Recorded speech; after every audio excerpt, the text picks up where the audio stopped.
கர்த்தருடைய நாமம் மகிமைப்படுவதாக. இந்த மாலை வேளையில கூட கர்த்தருடைய வார்த்தையை கேட்க வந்திருக்கிற ஒவ்வொருவரையும் இயேசு கிறிஸ்துவின் இணையற்ற நாமத்தினாலே உங்களை வாழ்த்தி வரவேற்கிறேன். இந்த நாள் ஆண்டுடைய வார்த்தைக்காய் நான் அவர் சமூகத்திலே காத்திருந்து ஜெபித்த பொழுது கர்த்தர் என்னோடு கூட பேசின வார்த்தையை நான் உங்களோடு கூட பகிர்ந்து கொண்டு உங்களுக்காய் நான் ஜெபிக்க விரும்புகிறேன். யோபுவின் புஸ்தகம் 4வது அதிகாரம் 4வது வசனம். விழுகிறவனை உம்முடைய வார்த்தைகளால் நிற்க பண்ணி தள்ளாடுகிற முழங்கால்களை பலப்படுத்தினீர்.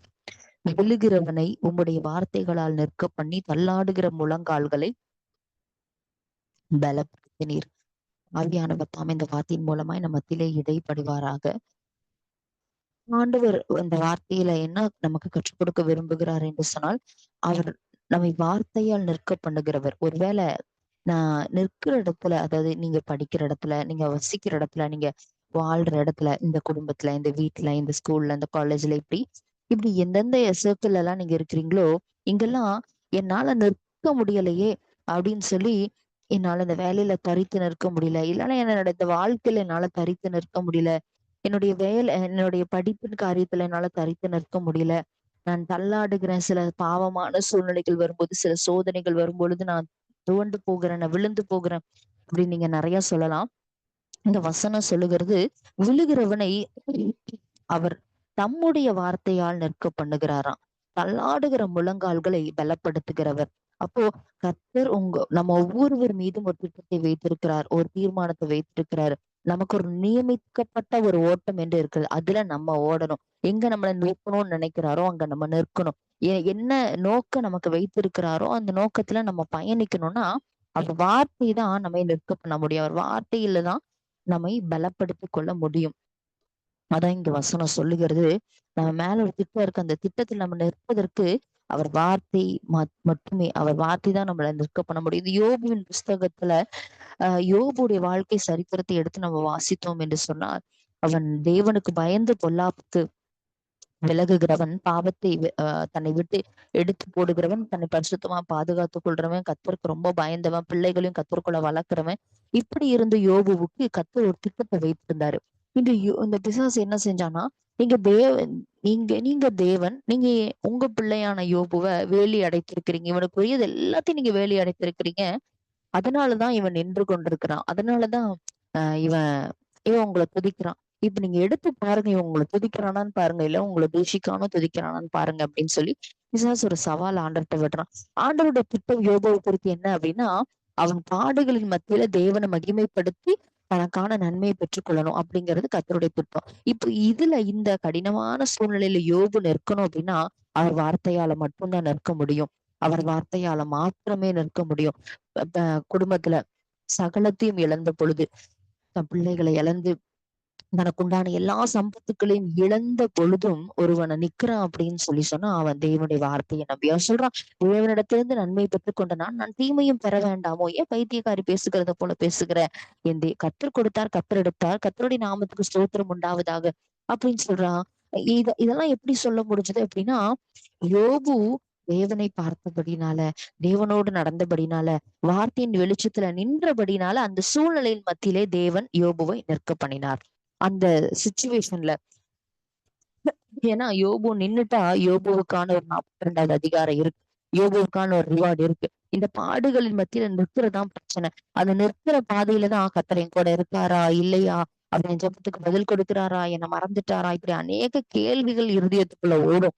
ஏன்னா அவன் நண்பர்களும் கூட நீ ஜெபம் பண்ண, நீ ஏதோ தப்பு பண்ணிருக்க, அதனாலதான் உன் வாழ்க்கையில இப்படி எல்லாம் ஆயிட்டு, இப்படி அநேக கேள்விகள், அநேக காரியங்களை யோபுவுக்கு நேரா பேசுறாங்க. அப்ப யோபுடைய உள்ளம் துவண்டு போகும். துவண்டு போகும்போது நம்ம என்ன செய்ய முடியாதுன்னா, எந்த மனுஷனா இருந்தாலும் ஒரு சோர்வு வரும். அப்போ நம்மளும் ஆஹ் இதுக்கு மேல இந்த சுச்சுவேஷன்ல என்னால பயணிக்க முடியாது, இதுக்கு மேல இந்த ஒர்க்ல நிக்க முடியாது, இதுக்கு மேல இந்த வாழ்க்கையில நடக்க முடியாது, இப்படி அநேக கேள்விகள், குழப்பங்கள் நம்மளுடைய மனசுக்குள்ள வரலாம். இதே மாதிரி யோபுவுக்கும் வந்தது. யோபுவுக்கும் அந்த பாதைகள் இருந்தது. ஆனா அந்த யோபு அதை எப்படி கடந்து போனார் பாருங்க.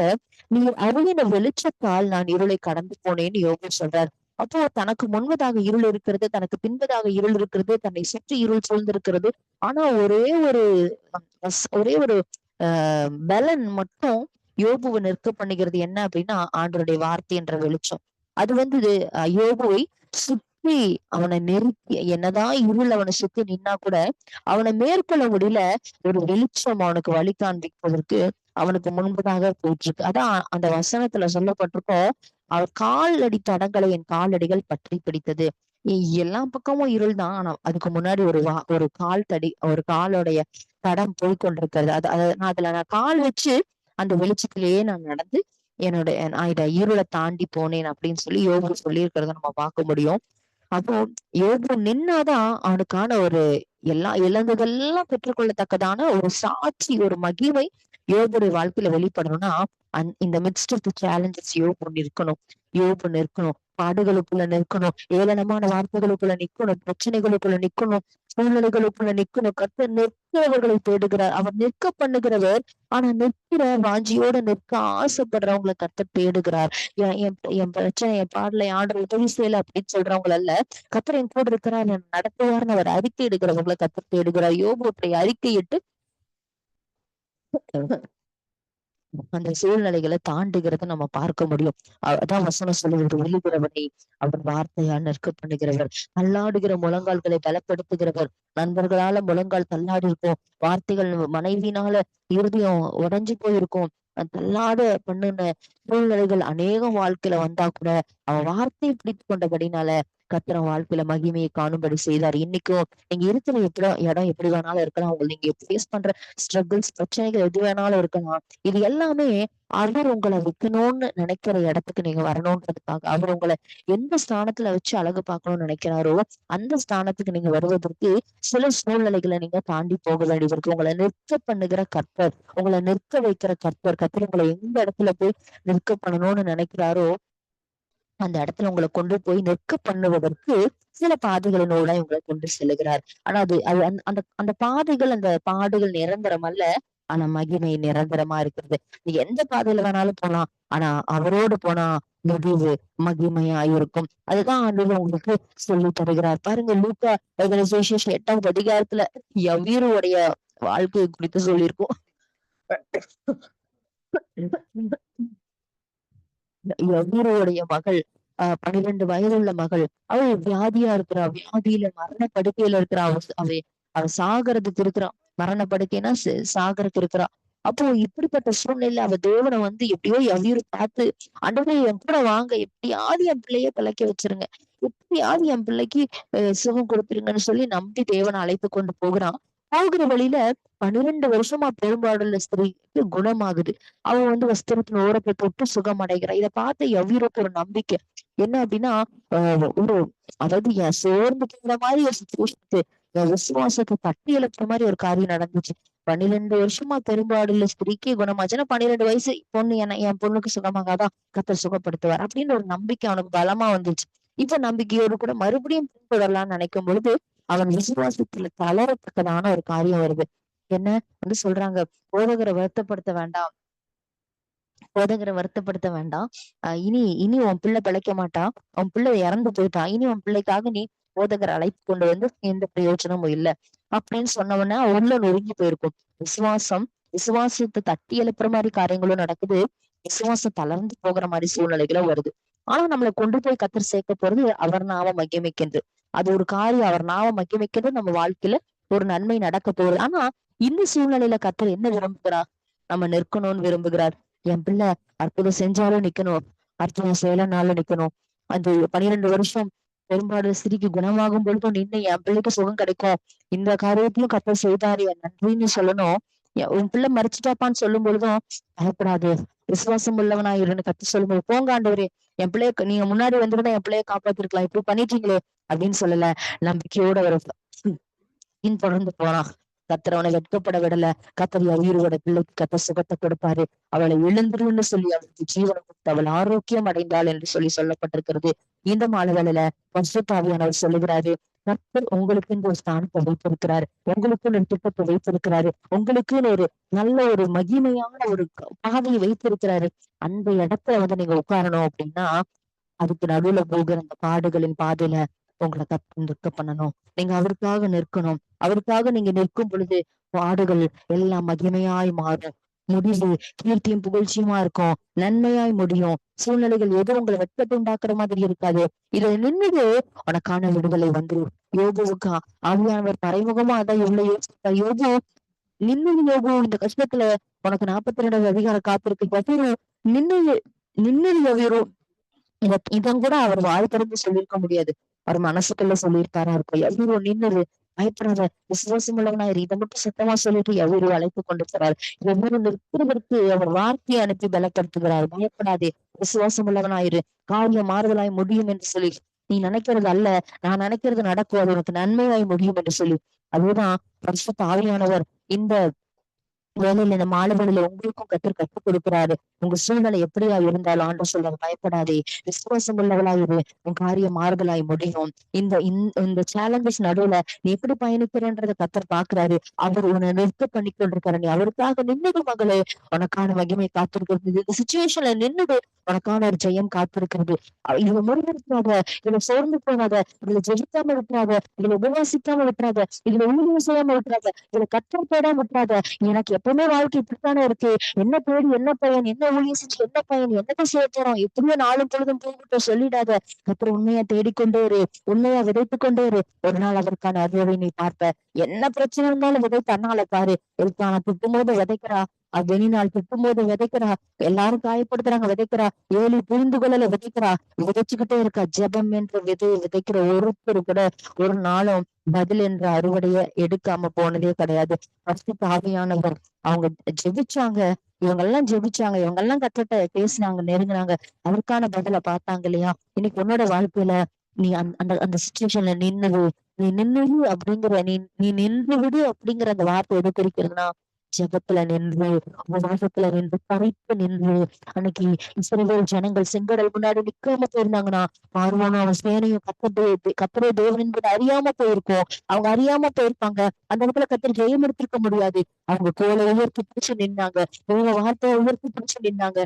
அதனால அவங்களை கத்தர் பலப்படுத்தினார். வார்த்தையினால் அவங்களுக்கு ஒரு மகிமை உண்டானது.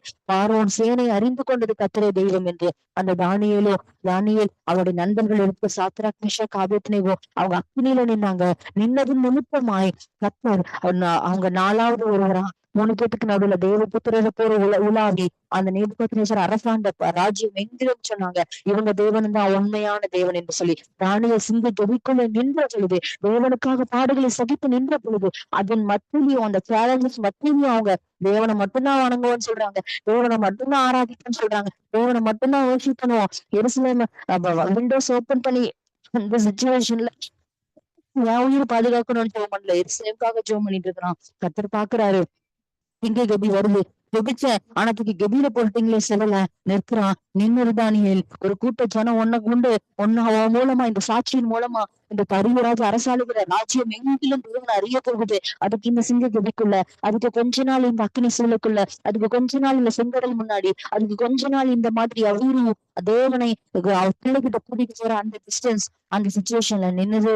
நம்பி கூடவா, தேவன் கரத்தை பிடிச்சிட்டு வா, இதோ உனக்கு ஒரு நன்மை காத்திருக்கிறது என்று கத்த சொல்லுகிறாரு. இந்த வார்த்தை கேட்டுக்கொண்டிருக்கிற யாரா இருந்தாலும், நீங்க எந்த இடத்துல இருந்து இந்த வார்த்தை கேட்டுக்கொண்டிருந்தீங்கனாலும், நீங்க வேலையிலயோ இல்ல படிக்கிற இடத்துலயோ, எந்த இடத்துல இருந்து நீங்க என்ன மாதிரியான போஸ்ட் பண்றீங்கன்னு எனக்கு தெரியாது. ஆண்டவரே எப்ப மாறு இசப்பா அப்படின்னு சொல்லி ஒருவேளை நீங்க கேட்டுட்டு இருக்கலாம். பரிசுத்தாவியானவர் சொல்லுகிறாரு, எழுதுகிறவனை வார்த்தையால் நிற்க பண்ணுகிறவனாகிய கத்தராகிய நான் உனக்கு சொல்லுகிறேன், நீ இந்த சூழ்நிலையில நின்றுடு. நீ நின்றுட்ட அப்படின்னா எல்லா எல்லா பார்வோனியர்களும், எல்லா பார்வோனின் கிரியைகளும் சமுத்திரத்துல தள்ளுண்டு போகும். நீ நின்னுட்ட அப்படின்னு சொல்லி சொன்னா ஒரு கூட்ட ஜனம் ரட்சிக்கப்பட்டுரும். இங்க இருக்க மாட்டேன், அந்த வேலையில இருக்க மாட்டேன், இந்த வாழ்க்கையில இருக்க மாட்டேன், இந்த சுச்சுவேஷன்ல என்னால சர்வை பண்ண முடியும் நீ ஓடுவேன்னா, அங்க இருக்கிறவங்க தேவன் அறிந்து கொள்ள முடியாது. தேவ வல்லமை இருக்கிற பகுதி எங்க உணரணும்னா, ஏசப்பாக்காக நீ பரிசுத்தமாய் நிற்கும் பொழுது கர்த்தர் ரட்சிப்பை ஏற்படுத்துவார், விடுதலை ஏற்படுத்துவாரு. அந்த சூழ்நிலையில 16 வயதுல இருந்து 30 வயசு வரைக்கும் நடந்த எல்லா சூழ்நிலையிலும் யோசிப்பு நின்று தன்னுடைய பரிசுத்தையும் காத்து கொண்டான். தேவனுக்காய் அவன் நின்றபடினாலே கர்த்தர் அவனை வெட்கப்படுத்தாதபடிக்கு ஆண்டவர் 30வது வயசுல அவனை அரியணை ஏற தந்தார். அவனுக்கு கனமும் புகழ்ச்சியும் கீர்த்தியும் மகிமையும் உண்டாகும்படி செய்கிறாரு. அவர் வேலை எனக்கு அப்போ என் ஜபத்தை கேட்கல, என்னை மறந்துட்டாரு, நான் பாதியிலே எப்படியாவது போயிருந்தாலோ அந்த மாதிரி ஏதாவது நடந்திருந்தா, ஒருவேளை இல்லைன்னா பானபாத்திரக்காரன் ஞாபகப்படுத்தி அவனை விடுதலை பண்ணியிருந்தா ஒரு சிறை கைதி விடுதலையான மாதிரி போயிருப்பானே தவிர அவர் ராஜா இருக்க முடியாது. கர்த்தர் ஏற்ற நேரத்துல அவனை ஞாபகப்படுத்த வச்சு, ஏற்ற நேரத்துல அவனுக்கு எதுக்குதான் இந்த சொப்பனை வரும், எதுக்குதான் இந்த தரிசனம் வரும், எதுக்குதான் இந்த அந்நிய பாஷை, எதுக்குதான் இதெல்லாம் பெற்றுக்கொண்டு நான் ஏன் மூலையில முடங்கி கிடக்குறேன் அப்படின்னு யோசிச்சிருப்பான்ல. நம்மள மாதிரி யோசிச்சிருப்பான். ஆனா குறித்த நேரம் வரும் பொழுது அவனை ராஜாக்களுக்கு முன்பதாக, பிரபுக்களுக்கு முன்பதாக நிற்க செய்த தேவன் இன்னைக்கும் உனக்குள்ள கொடுக்கப்பட்ட வரங்கள் வல்லமைகள் சும்மா இல்ல. அதை பெற்றுக்கொண்டு நீ ஏதோ ஒரு மூலையில இருக்கலாம். அந்த சூழ்நிலையில நீ அவருக்காய் நிற்கும் பொழுது அது பிரயோஜனப்படும், அது பிரயோஜனப்படும், அது பிரயோஜனப்படும். உன்னை ருசி மிகுந்ததாய் பிரயோஜனமுள்ள பாத்திரமாய் கர்த்தர் மாற்றுவார். மாற்றி அநேகருக்கு பிரயோஜனப்படுத்துவார். நம்புறீங்களா?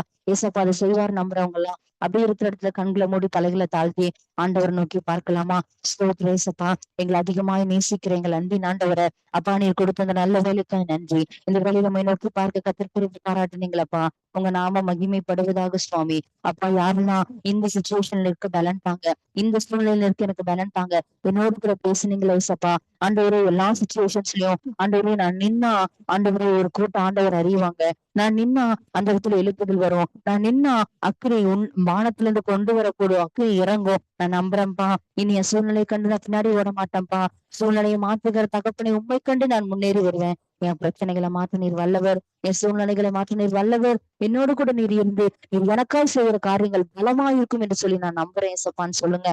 யாரெல்லாம் அப்படி நம்பி கேட்கிறீங்களோ, உங்களுடைய சிச்சுவேஷன்ஸ்க்கு நடுவுல நீங்க நிறுத்துறேன்னு ஒப்பு கொடுத்தபடினால ஆண்டவர் சொல்லாரு, நீங்க நின்னுட்டீங்கன்னா பார்வோன் தேவனை அறிந்து கொள்ளுவான். நீங்க நின்னுட்டீங்கன்னா உங்க சகோதரர்களுக்கு தோஷிக்கிற ஒரு இடத்துல கர்த்தர் உங்களை உயர்த்தி வைப்பார். நீங்க நின்னுட்டீங்கன்னா சும்மா நிக்கிறது இல்லைங்க, தரித்து நின்னு உபவாசித்து ஜெபித்து அவர் சமூகத்துல உத்தரவாதம் பண்ணி நீங்க ஜெபிக்கிறவர்களா நீங்க நிற்கும் பொழுது, விதைக்கிறத நிறுத்தாம செஞ்சுக்கிட்டே இருக்கும் பொழுது அதுக்கேற்ற அறுவடையை பார்ப்பீங்க. ஏசப்பா யாரெல்லாம் இந்த சூழ்நிலையில நான் நின்னு அப்பா இதனால நான் ஊழியம் செய்ய மாட்டேன், ஜெபிக்க மாட்டேன், இது எத்தனை நாள் ஜெபிச்சு என்னத்தை கண்டு அப்படிலாம் சொல்லாம ஆண்டவரே விதைச்சுக்கிட்டே இருக்கிறாங்களோ, உங்க பிள்ளைகளுக்கு அதுக்கேற்ற அறுவடையத்தாக. யாரெல்லாம் நிக்கிறாங்களோ ஆண்டவரே அவங்க கீர்த்தியும் புகழ்ச்சியுமாக்குங்க ஆண்டவரே. ஆண்டவரே தானியேல் நின்னது போல, அவன் நண்பர்கள் நின்னது போல, யோசிப்பு நின்னது போல, அவரோட மகள் நின்னது போல, அப்பா அந்த காலங்கள் ஒருவேளை கடினமா இருக்கலாம், ஆனா முடிவு பிள்ளைகளுக்கு மேன்மையா இருக்கட்டும்பா, உயர்வா இருக்கட்டும்பா, கீர்த்தியா இருக்கட்டும்பா, மாட்சிமையா இருக்கட்டும்பா.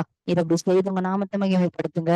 கரத்துல தாழ்த்தி ஒப்பு கொடுக்கிறோம். இயேசு கிறிஸ்துவின் நாமத்தில் ஜெபிக்கிறோம் நல்ல பிதாவே, ஆமேன். என் ஆத்துமாவே கர்த்தரை ஸ்தோத்திரி, என் முழு உள்ளமே அவருடைய பரிசுத்த நாமத்தை ஸ்தோத்திரி.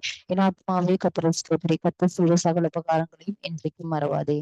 ஆமேன். God bless you.